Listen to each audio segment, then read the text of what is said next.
relations entre la France et l'Algérie restent à l'arrêt.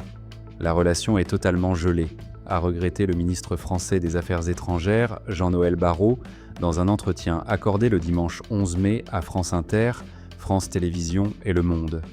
En toile de fond, l'expulsion brutale par Alger, en avril dernier, de 12 agents diplomatiques français, un geste qui a provoqué une riposte symétrique de Paris.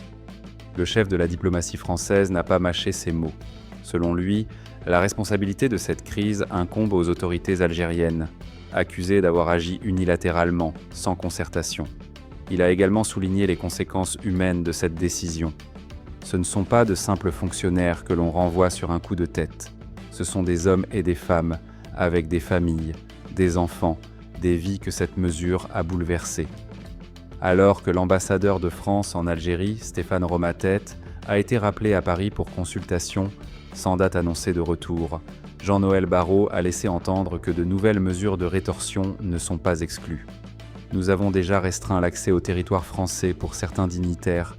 Ces décisions ont été fortement ressenties, et je ne m'interdis pas d'en prendre d'autres. La diplomatie fonctionne aussi par la discrétion. Malgré ce contexte tendu, une délégation de parlementaires français, issus de la gauche et du centre, s'est rendue cette semaine en Algérie pour commémorer les massacres de Sétif du 8 mai 1945. Une démarche saluée par le ministre, ces massacres méritent d'être commémorés. L'ambassade de France à Alger a d'ailleurs déposé une gerbe à cette occasion.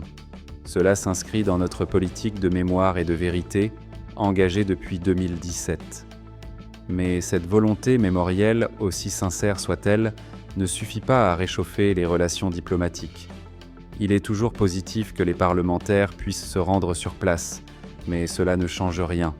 La relation reste bloquée.